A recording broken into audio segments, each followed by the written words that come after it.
السلام علیکم ورحمت الله وبرکاته. زه احمد فؤاد درانی نن ستاسو په درانه حضور کې د یوې نوې ویډیو سره حاضر یم. خدای دې وکړي چې دغه ویډیو ستاسو د خوښې وړ وګرځېږي.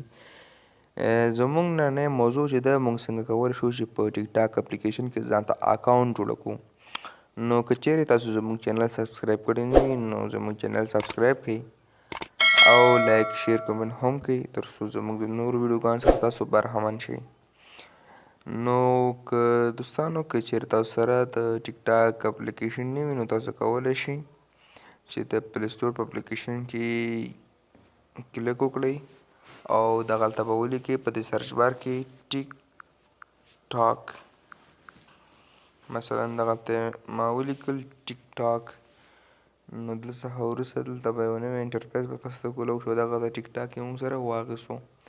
دوستانو که چیرې تاسو سره ډاونلوډ نه وي نو تاسو به د انسټال اپشن راځي او که چیرې تاسو سره ډاونلوډ وي نو د اوپن اپشن راځي. نو ما سره ډاونلوډ ده، ما سره د اوپن اپشن راغلی دی. نو زه به په دغه ټیک ټاک اپشن باندې به کلیک وکړم. د دې څخه وروسته ما ته به د ټیک ټاک صفحه راوکولی شي. دوستانو دغه صفحه به تاسو ته وکولاړېږي اوتوماتیک به دغسې ویډیوګانو به تاسو ته راځي خو ستاسو کومه آی ډي دې کې نه وي جوړه. نو د څخه وروسته په دغه پروفایل په دې لاندې ساحه کې چې کومه پروفایل ده نو تاسو په دغه باندې به کلیک وکړئ. نو د پروفایل څخه وروسته چې تاسو کله هم په پروفایل کلیک وکړو نو لوګین اور سنګین اپ تاسو وایي خپل اکاونټ دې کې جوړه کړئ یا فیسبوک اکاونټ خلاص کړئ یا ټویټر اکاونټ خلاص کړئ یا ګوګل اکاونټ خلاص کړئ یا جیمیل ایمیل چې کوم یو تاسو شته نو یا هغه خلاص کړئ. نو دوستانو دې کې به حتما یو دانه به تاسو وکولاوئ. نو که چیرې تاسو سره فیسبوک اکاونټ وي نو دا ټولو نه ښه ده، ټول فیسبوک اکاونټ خلاصئ. خو بیا هم ستاسو په زړه ده که چیرې ایمیل خلاصوئ، ګوګل اکاونټ خلاصوئ، ټویټر اکاونټ خلاصوئ نو هغه تاسو پورې مربوط ده. زه به فیسبوک اکاونټ خلاص کړم. د فیسبوک په دغه اپشن کې به تاسو کلیک واخلئ او د یو څو سیکنډه بعد به تاسو ته بل انټرفیس به کولو شي. دلته لاډینګ شروع شو.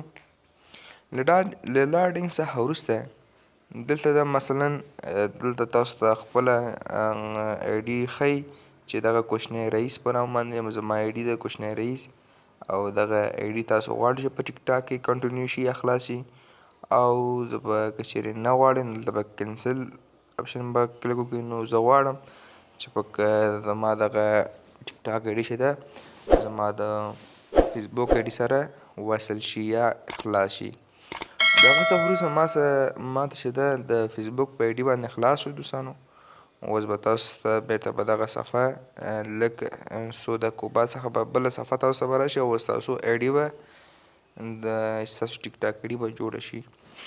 دوستانو څو منټه به ورته انتظار وباسو.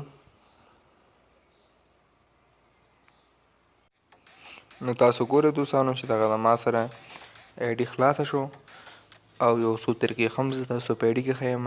مثلا که چیرې ستاسو کوم یو ځان سره اډ کول غواړئ نو حاجت د دې نشته چې تاسو کوم ځای ته لاړ شئ، تاسو په دغلته راشئ. مثلا تاسو که دغه د جمع اپشن ګورئ دغه عکس په سر چې ده تاسو د جمع اپشن باندې به تاسو کلیک واخلئ. له هغه څخه وروسته هغه به تاسو سره هغه ته به راوکسلاړ شي او دلته چې ده تاسو ته په پروفایل کې به تاسو کلیک واخلئ. تاسو ته به خپل آی ډي به خلاص شوی. تاسو کولی شئ چې وګورئ کله چې په پروفایل اپشن به تاسو کلیک ووهئ نو تاسو به خپل آی ډي وګورئ چې ستاسو سره خلاصه ده. نو دغه د ما سره خلاصه ده.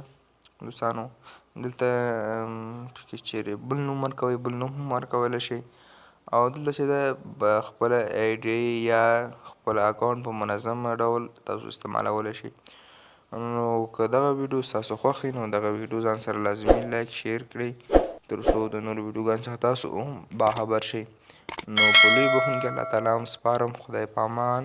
الله مو مل شه.